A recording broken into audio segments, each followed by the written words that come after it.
Hello friends, good morning to all of you and welcome to our channel. ఈరోజు మనం concept of the డేలో భాగంగా discuss చేయబోయేటువంటి subject ఏంటంటే ఇంటర్నేషనల్ రిలేషన్స్, అంతర్జాతీయ సంబంధాలు. మన Indian foreign minister Jaishankar Subrahmanyam garu మనకి ఒక 4 డే నేషన్ టూర్స్ అంటే 4 days వివిధ దేశాల టూర్లో ఉన్నారు. ఇందులో భాగంగా మనకి సింగపూర్, దాంతోపాటు ఫిలిప్పైన్స్ ఈ దేశాన్ని తను విజిట్ చేస్తున్నారు. ఇందులో ఫిలిప్పైన్స్లో విజిట్ చేసినప్పుడు నిన్న మెయిన్గా ఇచ్చినటువంటి స్టేట్మెంట్ ఏంటంటే, యాక్చువల్లీ ఫిలిప్పైన్స్ చైనాతోని ఇప్పుడు ఒక రకమైనటువంటి డిస్ప్యూట్ని ఫేస్ చేస్తుంది. ఓకే, ఆ డిస్ప్యూట్ దేని గురించి అంటే సౌత్ చైనా సీలో ఉన్నటువంటి స్పార్ట్లీ ఐలాండ్స్. ఒకసారి ఈ టాపిక్ మనం డిస్కస్ చేద్దాం. కాబట్టి ఈ వీడియోలో మీరు మెయిన్గా ఏం ఎక్స్పెక్ట్ చేయొచ్చు అంటే, ఈ యొక్క సౌత్ చైనా సీ ఎక్కడ ఉంటుంది, సౌత్ చైనా సీలో ఉన్నటువంటి ఇంపార్టెంట్ ఐలాండ్స్ ఏంటి, సౌత్ చైనా సీని బార్డర్గా చేసుకున్నటువంటి కంట్రీస్ ఏంటి, చైనాతోనే ఏ కంట్రీకి ఏమేమి డిస్ప్యూట్ ఉంది, అండ్ ఇండియా ఏం చెప్తుంది ఈ పాయింట్ ఆఫ్ వ్యూలో, దాంతోపాటు సౌత్ చైనా సీ ఎందుకు ఇంత ప్రాముఖ్యతను సంతరించుకుంది, దీని యొక్క ఇంపార్టెన్స్ ఇంత ఎందుకు అనే విషయాలని కూడా మనం డిస్కస్ చేస్తాం ఈ వీడియోలో మెయిన్గా. ఓకే, సో ఫస్ట్ ఒకసారి మన కాంటెక్స్ట్ ఎంతో చూద్దాం. కాంటెక్స్ట్ ఏంది, ఈ యొక్క చైనాకి దాంతోపాటు ఫిలిప్పైన్స్ మధ్యలో టెన్షన్స్ అంటే ఈ యొక్క వివాదం ఏర్పడింది. దేని విషయంలో, స్పార్టీ ఐలాండ్స్, దాంతోపాటు మనకి లిటిల్ థామస్ షోల్ అని చెప్పేసి. షోల్ అంటే మనకి మునిగిపోయినటువంటి ఏదైనా ఒక ఐలాండ్ ఉంటే దాన్ని మనం షోల్ అంటారు అనమాట. ఓకే, స్పార్ట్లీ ఐలాండ్ మెయిన్గా ఇది గుర్తుపెట్టుకోండి. సౌత్ చైనా సీ ఈ విషయంలో ఈ రెండు దేశాలు డిస్ప్యూట్ని ఫేస్ చేస్తున్నాయి. ఈ పాయింట్ ఆఫ్ వ్యూలో మన ఫారిన్ మినిస్టర్ ఏమంటున్నారంటే, ఈ యొక్క ఫిలిప్పైన్స్ యొక్క సావరెనిటీ అంటే ఫిలిప్పైన్స్ యొక్క సార్వభౌమత్వానికి మా సపోర్ట్ ఉంటుంది అని చెప్పేసి ఇండియన్ ఫారిన్ మినిస్టర్ అన్నారు. మీకు గుర్తుంటే కనుక ఈ యొక్క ఫిలిప్పైన్స్కి మనం బ్రహ్మోస్ మిసైల్ టెక్నాలజీని రీసెంట్గా మనం ఎక్స్పోర్ట్ చేసినాం. బ్రహ్మోస్ మిసైల్ని ఇండియా అండ్ రష్యా కంబైన్డ్గా డెవలప్ చేసింది. బ్రహ్మోస్ మిసైల్ని రీసెంట్గా మనం ఫిలిప్పైన్స్కి ఎక్స్పోర్ట్ చేసాం, ఆ టెక్నాలజీని ఎక్స్పోర్ట్ చేసాం మనం. ఓకే, సరే, ఇంకొక విషయం, మరి బ్రహ్మోస్ అనేది మనకి ఎలాంటి టైప్ ఆఫ్ మిసైల్ స్టూడెంట్స్, అంటే మనకి క్రూజ్ మిసైలా లేకపోతే బ్యాలిస్టిక్ మిసైలా? బ్రహ్మోస్ మిసైల్ అనేది మనకి క్రూజ్ మిసైలా లేకపోతే బ్యాలిస్టిక్ మిసైలా? ఆన్సర్ చేయండి. సరే, మనం ఇందులో మెయిన్గా డిస్కస్ చేస్తుంది ఏమన్నా, మనం సౌత్ చైనా సీ అన్నాం కాబట్టి సౌత్ చైనా సీ మనకి పసిఫిక్ ఓషన్కి వెస్టర్న్ పార్ట్ అనమాట south China see.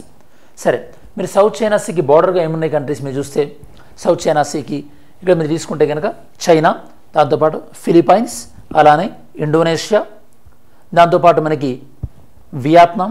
Okay, Vietnam ఇవి మనకి మెయిన్గా బార్డర్స్గా ఉన్నాయి సౌత్ చైనా సీ. ఫస్ట్ ఇది మీకు తెలియాలి.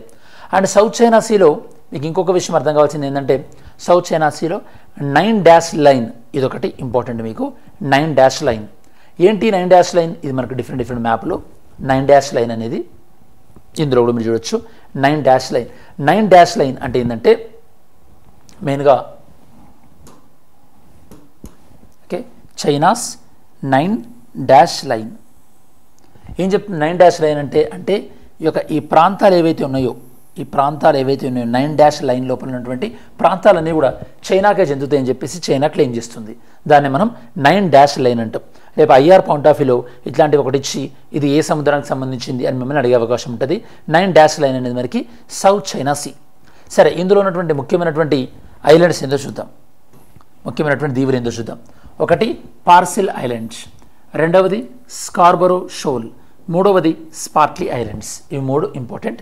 ఇవి 3ంటిని చైనా క్లెయిమ్ చేస్తుంది. Okay, parcel island, Scarborough shawl, దాంతోపాటు స్పార్ట్లీ ఐలాండ్స్, ఇంకా మీరు చూసినట్టయితే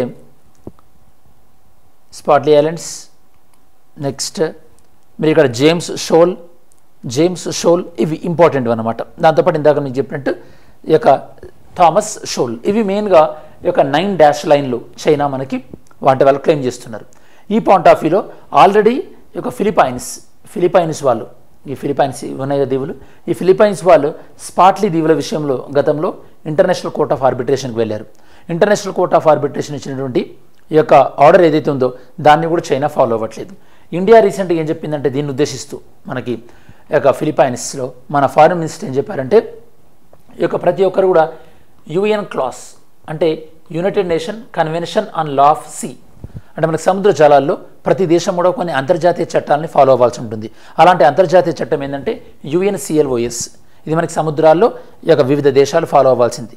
మీకు ఐడియా ఉందనుకుంటా, మనకి అంటే తీర ప్రాంతం నుంచి అప్ టు 12 నాటికల్ మైల్స్ అయితే దాన్ని మనం టెరిటోరియల్ వాటర్స్ అని, 12 నాటికల్ మైల్స్ నుంచి 200 నాటికల్ మైల్స్ అయితే కనుక దాన్ని మనం సో ఎక్స్క్లూజివ్ ఎకనామిక్ జోన్ అని, 200 నాటికల్ మైల్స్ తర్వాత ఉంటే దాన్ని మనం ఇంటర్నేషనల్ వాటర్స్ అంటాం, అంతర్జాతీయ జలాలు అని చెప్పేసి. ఈ ఇంటర్నేషనల్ వాటర్లో అప్లికబుల్ అయ్యేటటువంటి చట్టం ఏంది మనకి UNCLOS, okay, United Nation Convention on Law of Sea. ఇది మీరు గుర్తుపెట్టుకోవాలి. సరే, ఇంకేమున్నాయి ఇక్కడ మీకు, ఇంకా మీరు అబ్జర్వ్ చేస్తే కనుక మరి ఈ ప్రాంతాన్ని ఎందుకు ఇంతగానం క్లెయిమ్ చేస్తున్నారు, చైనా ఎందుకు ఇంత ఇంపార్టెంట్ అనుకుంటుంది, అండ్ ఇండియా ఫిలిప్పైన్స్కి ఎందుకు సపోర్ట్ చేస్తుంది, అమెరికా లాంటి కంట్రీస్ కూడా ఫిలిప్పైన్స్కి సపోర్ట్ చేస్తుంది. ఎందుకంటే మీరు ఇక్కడ చూస్తే మనకి స్టేట్ ఆఫ్ మలక్కా అని ఉంది. స్టేట్ ఆఫ్ మలక్కా ఏం చేస్తుంది, ఇండియన్ ఓషన్ని దాంతోపాటు ఈ యొక్క సౌత్ చైనా సీ పసిఫిక్ ఓషన్ని కలుపుతుంది. ఈ పసిఫిక్ ఓషన్లోకి వచ్చేటటువంటి అంటే ఇండియన్ ఓషన్ అంటే ఇటువైపు ఆఫ్రికా నుంచి కానీ మిడిల్ ఈస్ట్ మధ్యాసియా నుంచి క్రూడ్ ఆయిల్ లాంటివి లేకపోతే మిగతా ఎక్స్పోర్ట్స్ అండ్ ఇంపోర్ట్స్ స్టేట్ ఉంటుంది కదా, ఈ స్టేట్ ఆఫ్ మలక్కా నుంచి వచ్చిన తర్వాత సౌత్ చైనా సీలోకి ఎంటర్ అవుతుంది. అంటే సౌత్ చైనా సీ అనేది ట్రేడ్ పాయింట్ ఆఫ్ వ్యూ చాలా చాలా ఇంపార్టెంట్. కాబట్టి ఈ ప్రాంతం పైన డామినెన్స్ సాధించడానికి ఈ యొక్క చైనా ప్రయత్నిస్తుంది. చైనాని కౌంటర్ చేయడానికి కోసం అని చెప్పేసి అమెరికా ట్రై చేస్తుంది. అమెరికా చాలా దూరంగా ఉంటుంది కాబట్టి అది ఇక్కడ డామినెన్స్ కోసం చేయడం కష్టం కాబట్టి అమెరికా ఎవరి హెల్ప్ తీసుకుంటుంది, అమెరికా దాంతోపాటు ఇక్కడ ఉన్నటువంటి పైన ఉన్నటువంటి మీకు సో జపాన్, ఫర్దర్గా తైవాన్ పైకి వెళ్తే జపాన్, ఇండియా, ఆస్ట్రేలియా వీటితో క్వాడ్ అనేదాన్ని కూడా ఫామ్ చేయడం జరిగింది. క్వాడ్ అనేదాన్ని ఫామ్ చేశారన్నమాట. ఇప్పుడు దీని యొక్క ప్రాముఖ్యత ఎందుకు కూడా అర్థమైంది మీకు. నెక్స్ట్ ఇంకా చూద్దాం ఒకసారి. స్కార్బరో షోల్, గతంలో ఈ యొక్క స్కార్బరో షోల్ని కూడా చైనా వాళ్ళు క్లెయిమ్ చేస్తే ఇది ఫిలిప్పైన్స్ వాళ్ళు మాకు చెందిందే, మా యొక్క ఎక్స్క్లూజివ్ ఎకనామిక్ జోన్ పరిధిలోకి వస్తుందని చెప్పేసి ఫిలిప్పైన్స్ వాళ్ళు క్లెయిమ్ చేశారు. చైనా వాళ్ళు ఈ యొక్క స్కార్బరో షోల్, దాని పక్కన ఉన్నటువంటి హ్యూయాంగ్యాన్ ఐలాండ్ ఇలాంటివన్నీ కూడా వాళ్ళు క్లెయిమ్ చేశారు. చైనా జనరల్గా ఎప్పుడైనా సరే ఏదైనా ప్రాంతాన్ని ఆక్రమించేటప్పుడు అది చారిత్రాత్మకంగా మాకే చెందుతుంది అని చెప్పేసి వాళ్ళు చెప్తుంటారు అనమాట. మీరు రీసెంట్గా హిందూ న్యూస్ పేపర్లో అరుణాచల్ ప్రదేశ్ని కూడా చైనా వాళ్ళు క్లెయిమ్ చేశారు, మీరు చూసుంటుంటారు. నెక్స్ట్ సౌత్ చైనా సీ అనేది పసిఫిక్ సీ అంటే పసిఫిక్ సముద్రానికి వెస్టర్న్ పార్ట్లో ఉందన్నమాట. మీకు ఈ బార్డర్ కంట్రీస్ చాలా చాలా ఐడియా ఉండాలి.